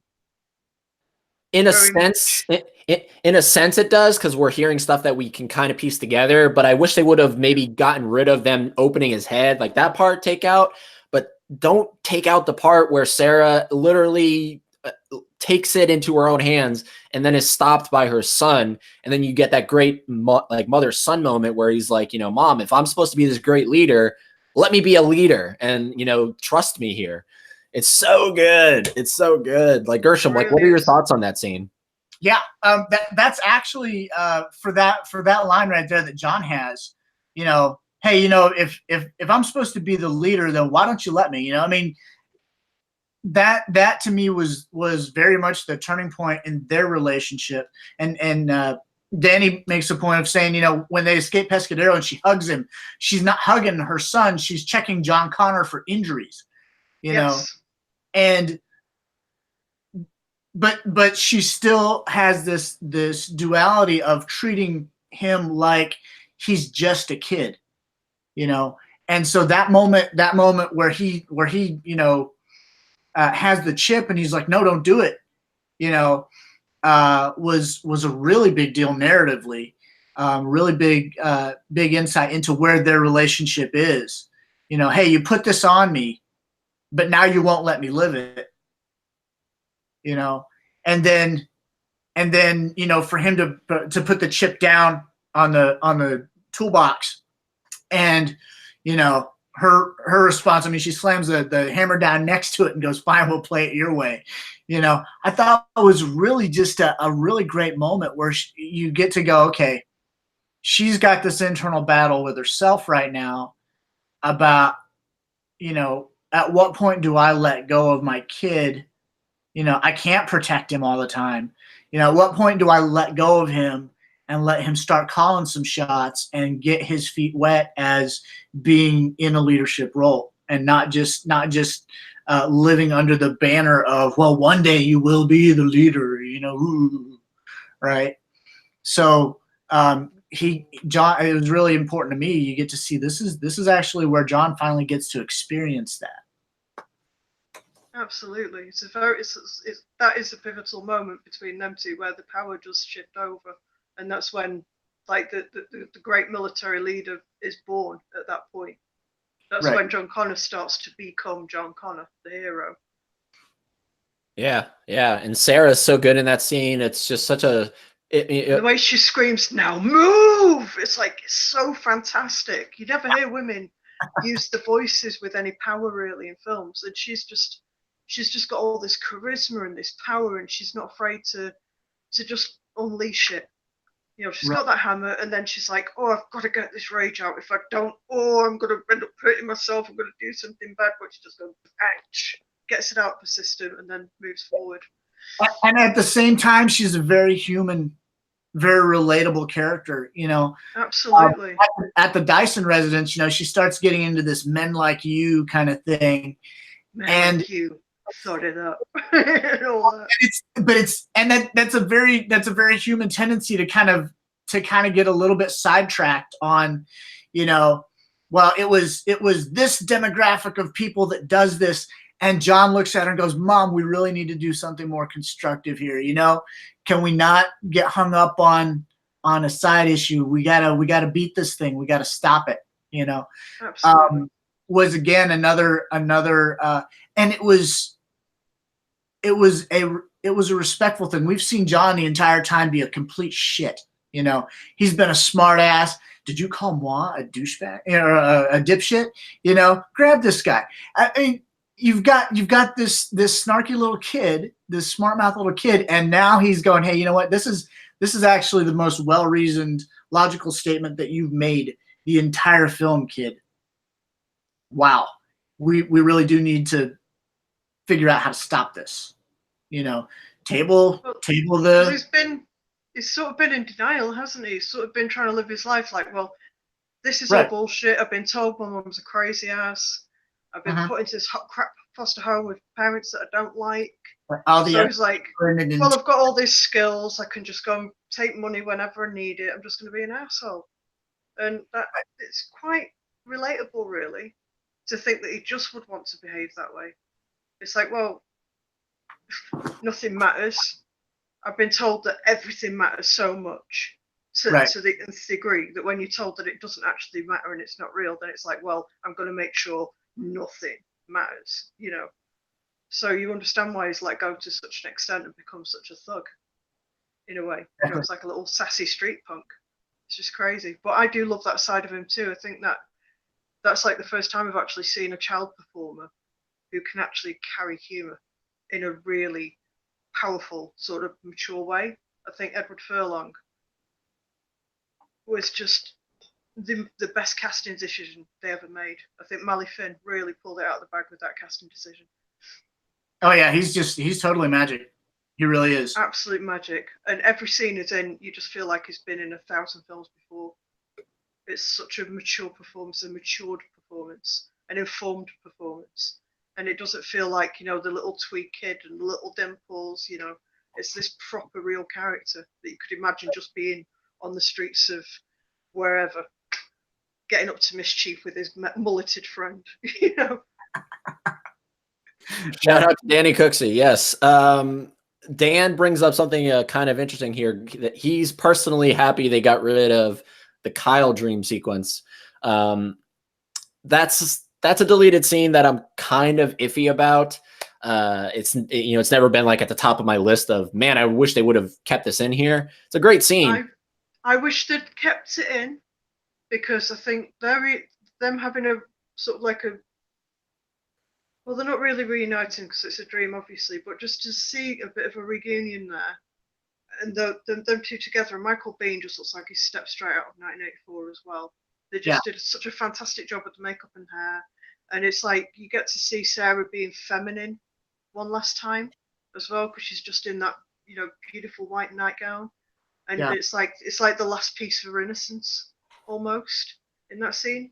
And you get to see them together again, and you get to remember why she is the way she is, because she got the love of the most, you know, the perfect man of her dreams, came, saved her, you know, gave her all this, like, gave her this terrible assignment for the rest of her life, but also gave her like immense strength and hope at the same time. So you just get to see that again just for a little brief moment. And I would have loved it if, like, they did the whole sequence where she's running away and just going, Kyle, just like it's like moving away and stuff, and you get to see her run out of the hospital, and then she's just about to approach the fence, and then it cuts to a weird flash sort of white out thing, and she wakes up, and you never get to see anything like Judgment Day or, you know, the Nuke Nightmare. You just get to see her run to the fence, and that's it.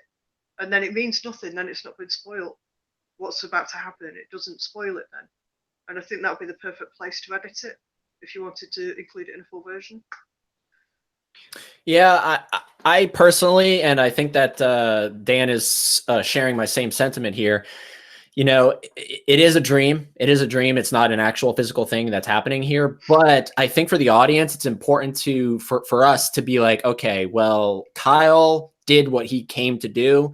We don't need to see him anymore. Now this is literally Sarah's story, and so to include that scene, it almost takes us out of that. And then, we're instantly back in the first film. But I think it's important so this is why I ultimately agree with Cameron getting rid of it.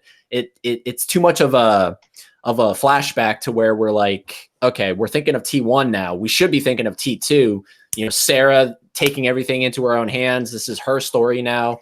You know, full blown her own story.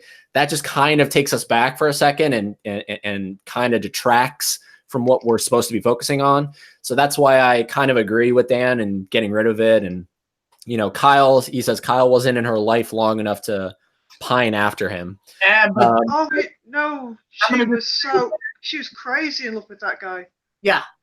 He stole her heart completely. There are some connections that you make with people, and they happen so intensely that they loved a lifetime's worth. Come on. Right. And John even says, you know, sometimes he sees her crying and she completely denies it, right? I mean, Yep. that Heartbroken. the thing that I most love about the first Terminator movie is that there is, at the center of all of this stuff, there's a love story in there.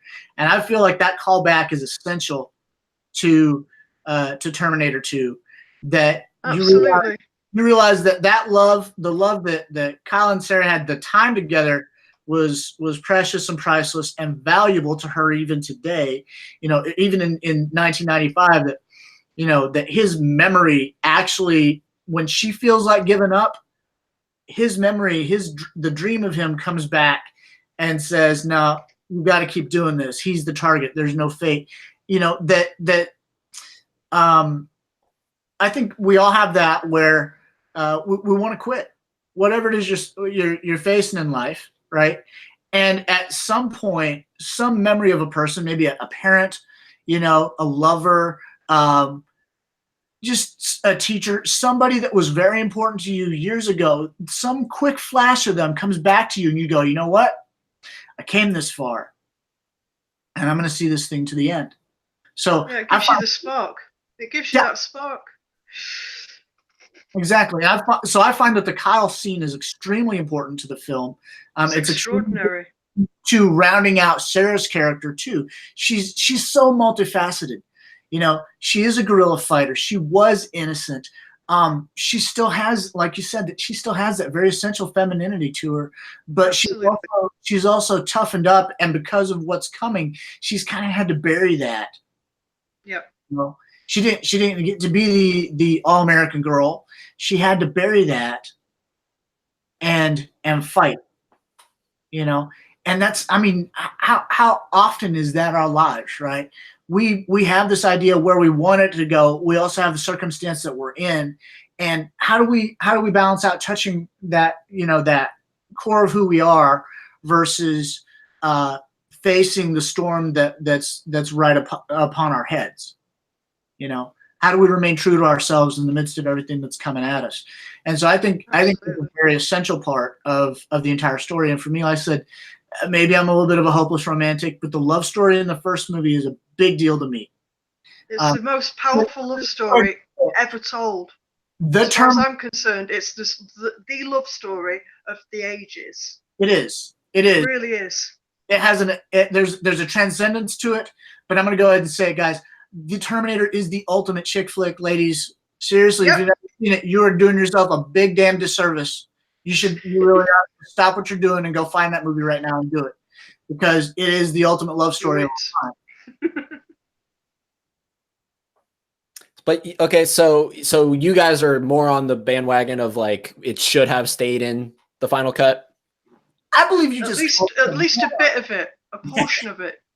Just a moment, maybe a glimpse, maybe not the full entire run through of it, but at least just give a flash. No, I really thought the full scene, the way it is in the special edition, I thought it was great. I thought it was just this great thing, especially where she's hugging him, right?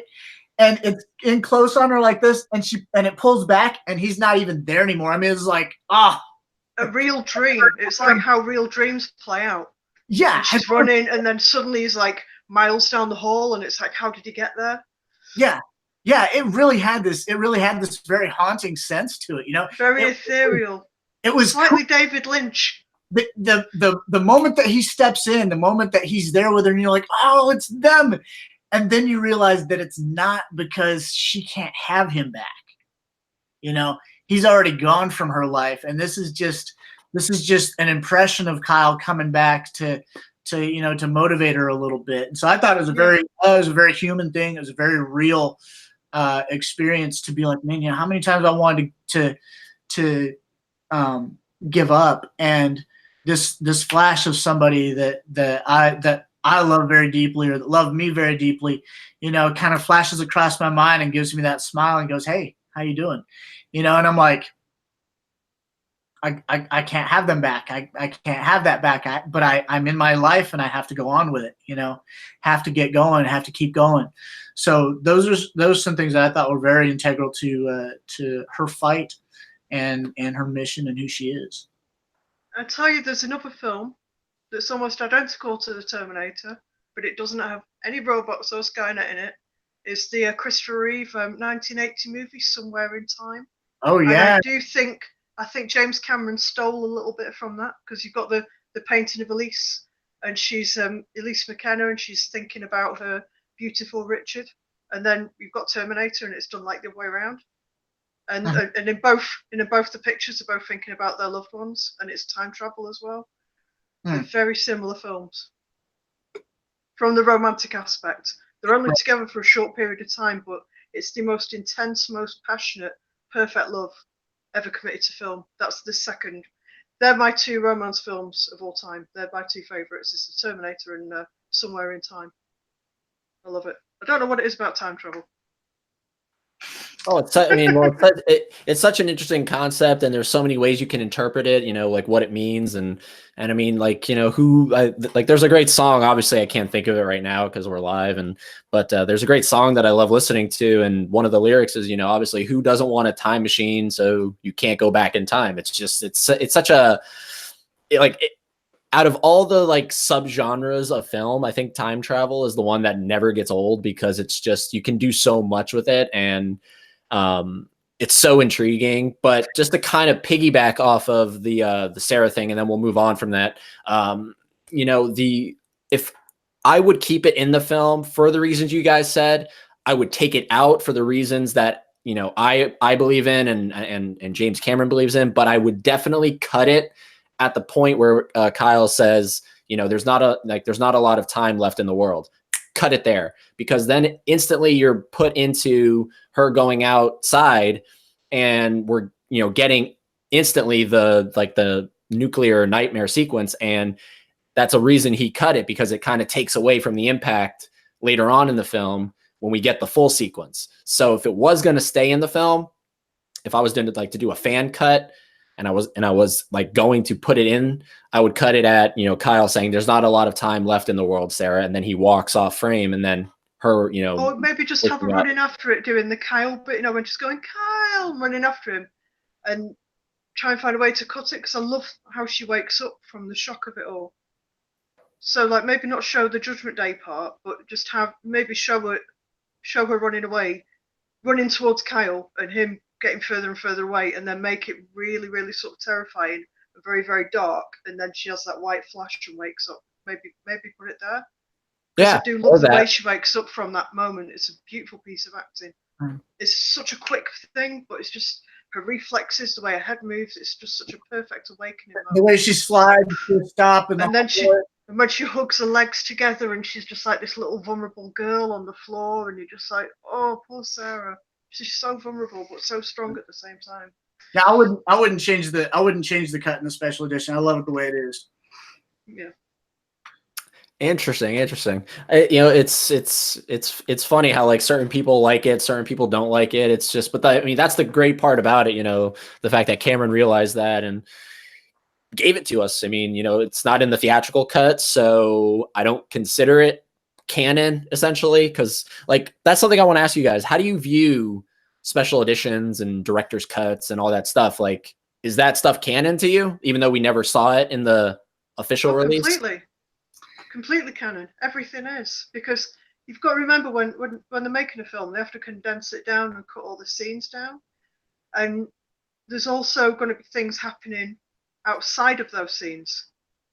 So we're getting to see the extended parts of that world. There's always something going on in the next room, even when the camera's there. There's always going to be something going on down the next road or in the next town or something else. So I quite like seeing the little different bits that were going on in the main film happens, and then you get to see the extra bits that surrounded that, and it just adds extra layers to the cake. It's wonderful. I think it makes it canon when there's the only thing is caveat is when there's an alternate ending, you have to really you get to take your pick on the alternate ending until they do a sequel that tells you ultimately what happened. So the Future Coda scene, honestly, I like that scene, but I don't like it as the ending of Terminator 2. I think it should be Sarah's new nightmare. That she has this psychological, like, okay, I want to believe that it's over. I want to believe that we stopped it. you know. But what I would do with that scene is I would have, you know, she's sitting there going, and there was no Judgment Day. Michael Jackson turned, you know, 40 or 41 or whatever.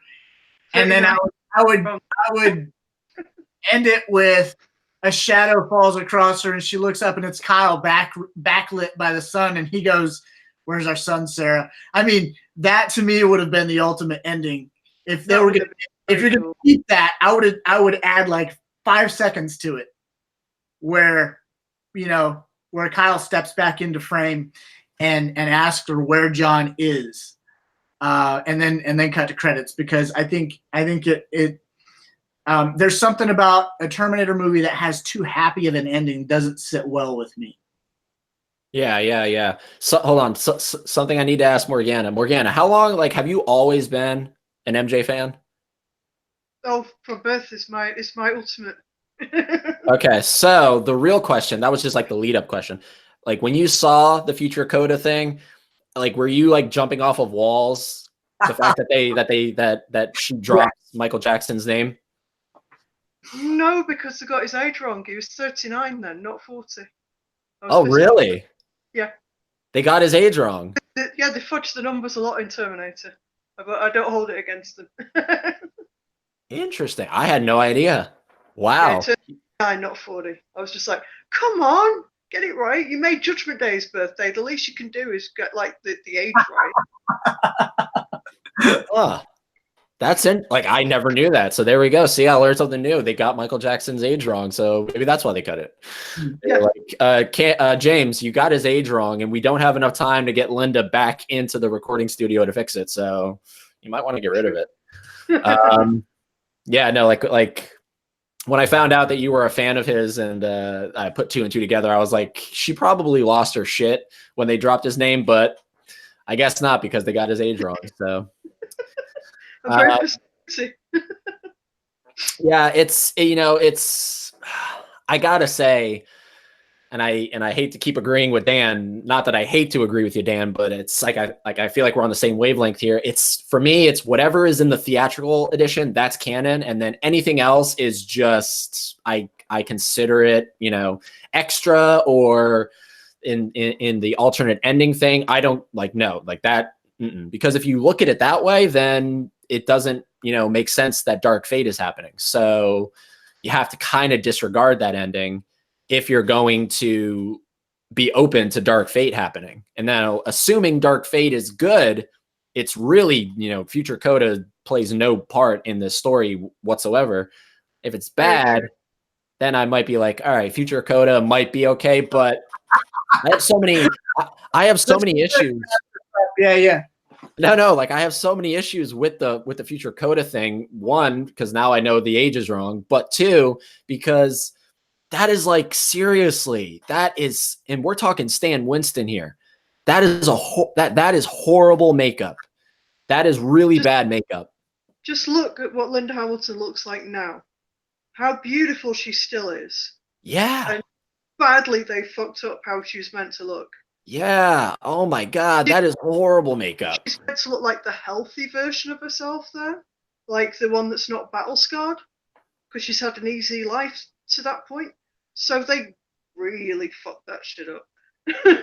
They made it nearly personally, yeah.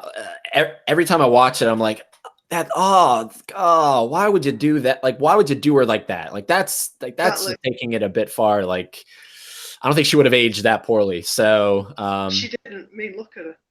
No, absolutely not. She still got it in spades, and that's just and the narration, you know, I kind of have an issue with the name drop of Michael Jackson. I love Michael Jackson, but I have an issue with that name drop because it's so out of place.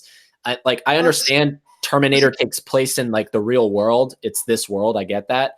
But the time, you've got to remember, in 1991, he was pretty much the king of the world at that time. This is before those horrible, like, false allegations broke. And he was just the king of the world. He was the biggest pop star that ever walked the planet. And to not mention him would have been crazy. It's like, well, you've made like August 29th Judgment Day. That's MJ's birthday. So you'd be crazy not to mention it. because it's so obvious. It's like he was everywhere. He was on all the billboards. He was on all the magazines. There was stickers. There was this, that, and everything. You couldn't move for memorabilia back then. It was a huge deal, and if it seriously, if it had not been mentioned in that moment, it would have been like, hello, there's an elephant in the room. Yeah, right. No, totally. His fan base at the time would have been like, hey. Yes. You know? And I was, hey, you got the number wrong. You got his age wrong. Yeah. Well, now they're just going, hey, you got the age wrong, but they would have been like, why no mention? Exactly. Yeah, but well, okay. Michael Jackson, arguably, yes, he's one of the most, if not the most popular names on the planet still to this day. But when I view it in the context of that scene, it's almost like, well, then if we're going to be like mentioning that, it's just like, imagine taking that out and then throwing in something else that's super big in pop culture, or just people are so aware of it. So imagine hearing Sarah go like, McDonald's sold their 10 billionth Big Mac. Like, it would have dated the thing so horribly. You know what I mean? It's like, I don't need to know Michael Jackson turned a certain age. It's just, get rid of that. Like it's great to hear it if you're a fan of Michael Jackson. But it's just it's just such a throwaway line to me. It's just, it kind of is, but it really, in context to like, if you were actually around at that time, it really isn't. It's like the sun is yellow, the sea is blue. Michael Jackson turned such an age. He was that much a part of the planet to that extent. It's like naming furniture. It's like naming something that's just right there. Yeah. I guess. So, just because he was literally the birth of real pop culture. You know, they don't call him the king of pop, rock, and soul for nothing. You know, it's like the guy literally invented the Michael Mania craze. He was the first global megastar, known all over the world. There was even tribes in the Amazon that didn't even know what TVs were, who had heard of his name. You know, it was a big deal. And then, you know, if they didn't mention him, I would have been like, okay, why did you make Judgment Day his birthday, but then you don't mention that it was his birthday? Okay. Yeah, it's the love-hate thing I have with that. So like usually when that, like if I ever play the special, edition and that part comes on, I'll usually mute it because I'm just like, it's just such a bad line to me. It's just, maybe it's her delivery. Maybe it's the way she says it. Michael Jackson turned 40. Like it's okay. Michael Jackson turned 40. Great. Like, oh my, it's just a line. It's very, very sort of casual. It's for that day. It's for that day and age. 90 people in 91 would have totally gotten it. Yep. I mean, Michael Jackson was what we listened to when I was in high school. Oh yeah.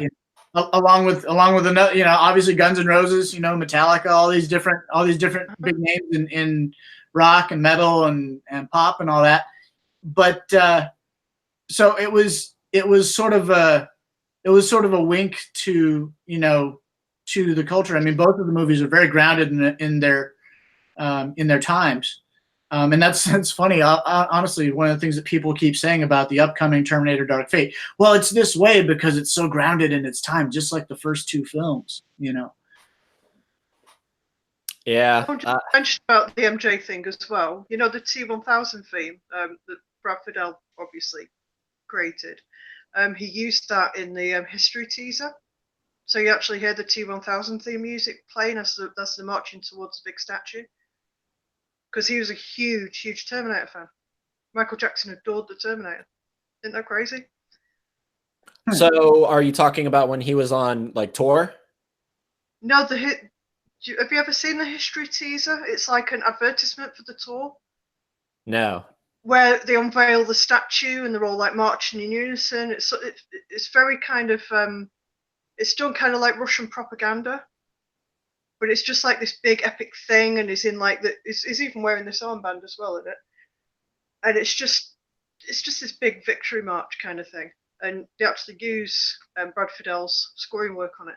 It's a direct part from T2 from the end. Nice. I think. Huh. But yeah, he's a huge, huge, huge Terminator fan. Interesting. No, that's really cool, because I thought you were talking about, because I've seen like when he was on the history tour, I've seen the opening, and I thought that's what you're talking about, where like it's kind of like a roller coaster thing that's happening before he comes on stage. No, not the spaceship one. This was the promo ad campaign that went out onto people's TVs before the tour happened. Gotcha. This was like a TV spot, because he was the one guy on the planet, like a movie release, who would actually make a proper movie trailer to announce that he was doing a tour, and nobody did that. He was the only one that did that. So like he did this big lavish, super expensive trailer with this huge, enormous CG statue that even to this day still looks stunning. Yeah, no, it does. It really does. You know, the front of the album when he stood like that. It's that one. So before we move on, is there anything else that you guys wanted to like make sure we talked about with T2, or do you think we kind of covered as much of Sarah as we can in T2? Yeah, I think we kind of nailed it, really.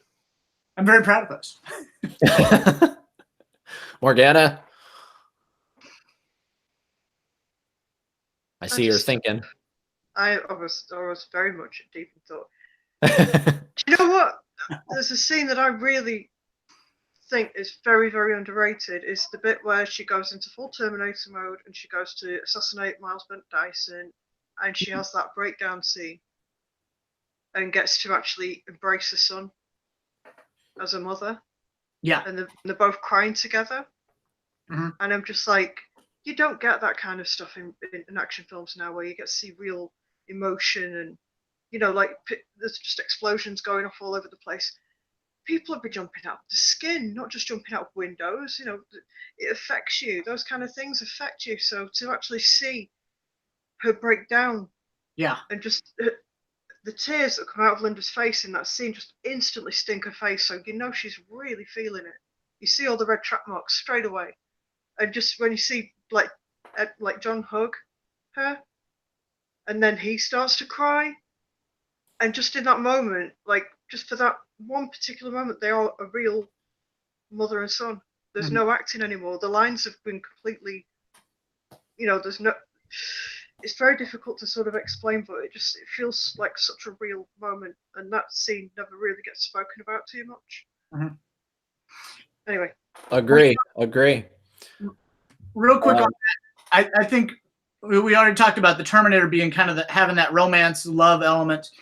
And I think with the callback with Kyle Reese and then coming through this whole thing about Sarah and John's dynamic as a family, I think all of those things together kind of help give you that transition of the first one did have this the romance element. This is more of a family type love, you know, a family type bond that gets called to the front. So yeah, that really is just again another beautiful moment in a string of beautiful moments, you know. Agree.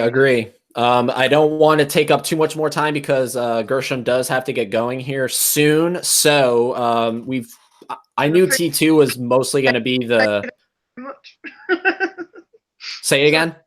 I think my flu medication's knocking me out now. Oh, okay, perfect. Well, not perfect, but we'll get going here. I knew T2 was going to be the main focus of the thing because that's I think her most popular role. But really quickly going forward here, Dante's Peak I covered. It was an okay movie. I'm not crazy about it. I don't think I'll ever watch it again, honestly. It was a fun time.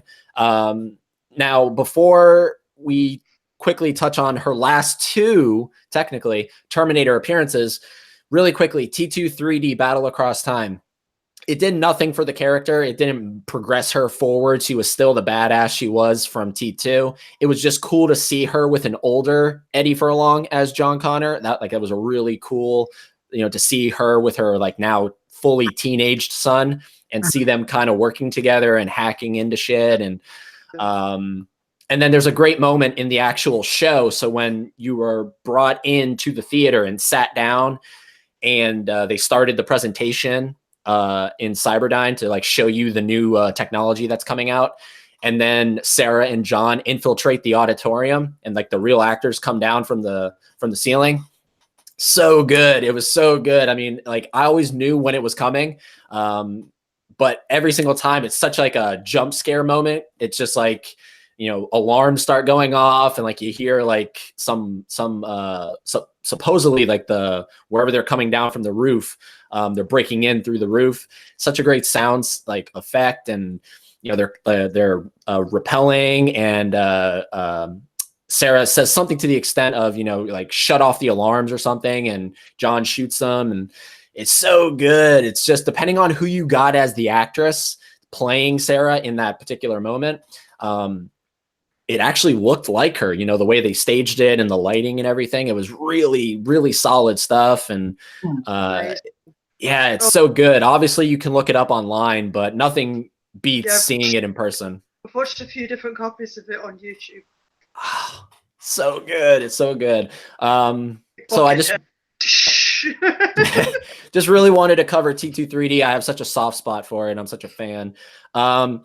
What do you guys think really quickly? Because we talked about Dark Fate, so I don't think we need to focus too much on Dark Fate because we've talked about it in the last episode. But her cameo in Salvation, I was never a fan of. Because correct me if I'm wrong, isn't that supposed to be the same tapes she records in T1? Yeah. Yeah. And they literally sound nothing alike. That's because Salvation didn't give a shit about the source material. They sound nothing alike, and I believe they changed the words. Yes, they did. Yeah, exactly. They changed the words. It's like they wanted it to sound faster because they probably thought, oh, it sounds a bit dated and aged or whatever. But when I hear the way she's speaking, she's heartbroken. She's got a broken heart. And she's trying to relay all this wisdom and all this really important stuff to her son because she thinks any minute now some metal bastard's going to walk in and fucking blow her brains out. So that's why she's making these tapes. She needs something on record to help her son if like he gets stuck or in trouble. So she's struggling through everything just to get that voice onto that material, you know, to get that wisdom there. And the speed of it is essential because it shows that struggle. You know, she's struggling through grief, she's struggling through loss, she's struggling through knowing that she could lose something any minute now at the same time. So that the pacing is perfect. Whereas in Salvation, I think they sped it up a little bit too much. I think they clipped it a little bit, and she doesn't sound. It's like she's been directed to sound more. I'm giving orders rather than I'm relaying a story. You know, it's the change the tone of it completely, and I hated it. They really ruined it. And I don't think that was Linda's choice just to speak it like that, because when you actually hear it, it sounds very edited. It sounds like they've shifted pitches and they've like chopped bits up. It doesn't flow like it does in T1. Go ahead, Gersh. Yeah, no, that she nailed it. That's really about it. It's no reflection on her at all. It's just it sounded like they wanted some different aspect of it, but it kind of really gutted the entire thing. Yeah. Like before we started the stream, I was like, because I really meant to rewatch that scene particularly because I was like, I don't want to incorrectly say that it's supposed to be the exact same tapes that she made in T1. For all we know, it could have been, you know, other tapes that she recorded, but I'm pretty positive they are supposed to be the exact same tapes that we see her recording at the end of T1. If that's the case, man, they really botched it because it sounds nothing like it. You know, like Morganna said, the words are different. It's so, and yeah, like I'm really surprised Linda like did that. Like I'm really surprised that she was like okay with that because well, she got in charge of the editing afterwards. That's given to, like I said, it sounded like it had been pitched in a studio and bits had been sort of trimmed and pasted. It didn't sound like her regular cadence. It sounded very forced, like it had been put through, you know, like when you hear singers and they go through an auto-tune process. There's something like that going on with it, where it sounded like, oh, we don't like this slow 80s delivery. We want to make it sound punchy and modern so that like the audience are more like, oh yeah, action film. You know, rather than, oh, this is a real emotional story that needs to be told. I think that entire film, that film to me is just Transformers. It's just a Transformers film. It's not anything to do with Terminator. Oh, absolutely. Yeah. I honestly didn't even think it was Linda when I first heard it. I was like, they got a really bad actress to do this supposed Linda Hamilton impression. And then Yeah, obviously when I found out, make her sound younger as well. If you listen to it, they actually pitched the voice up to try and make her sound younger, but it actually makes it just sound just too fast and crazed. It didn't work. It just completely lost what it was meant to do. it did. If I ever get a chance to talk to Linda, that's something I am making a point to ask her about. I'm like, you got to talk me through the Salvation recording because, shoo, they really screwed you on that one. So, to kind of cap it off here, it's we've talked about mostly Sarah because that's who Linda Hamilton is till the day she leaves us and forever and beyond. She'll always be Sarah. So, last minute thoughts, guys, before we wrap it up here. Whoever wants to take it. Yeah, Morganna, go ahead. Do you want to take it?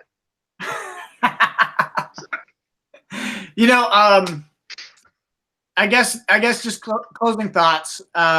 She really has done a lot, just culturally, for women, for guys even, to be like, hey, this is what a strong woman is. This is what it is to be competent and capable and to take control of your life and your destiny. And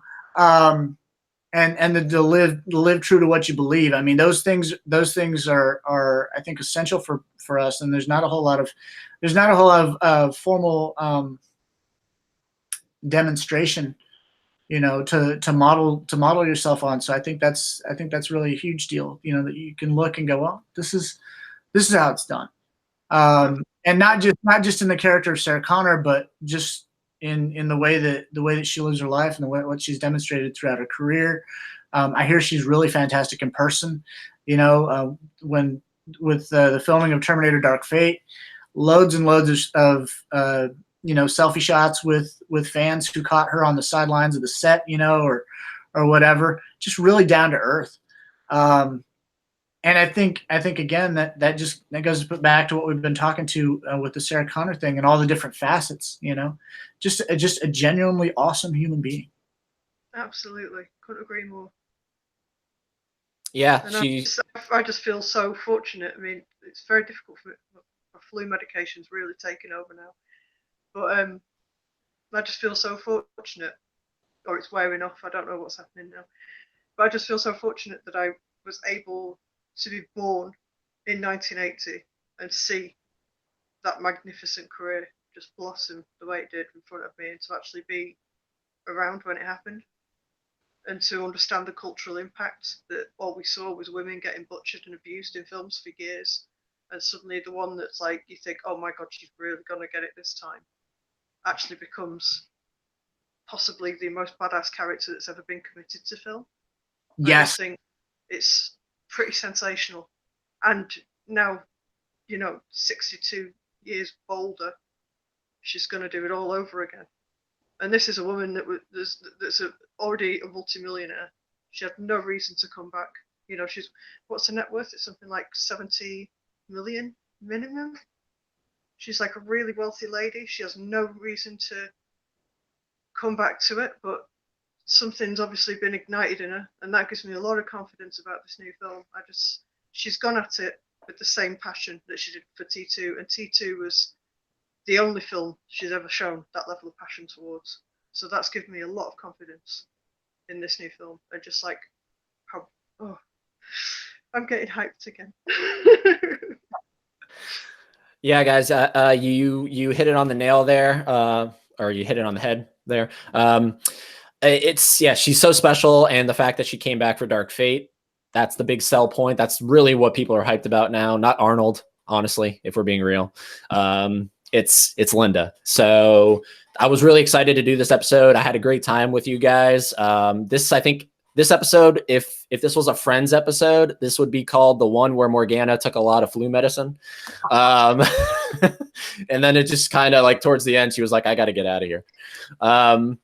But it's been such a pleasure talking to you guys. So Morganna, we're going to start with you. Where can the lovely folks find you if they would like to keep in touch? If you want to keep in touch with any of my accounts, my net handle is Cyborganna. Everything's at Cyborganna. Exactly. And trust me, there's only one. You're not going to find, because that's so unique. So no. Yeah, Cyborganna, you'll find her. I've had handle since 1997. Nice. Gershom? Well, you know, on Facebook, it's Infiltrator, a Terminator fan film. I've also got my art account, Aristos, Aoristos. It's damn good art too. Thank you. And that's also Aristos and Infiltrator are also on Instagram. So those are the ones there. And then Texan Projects is also another one. That's the production group that did Infiltrator. They're on Facebook and Instagram.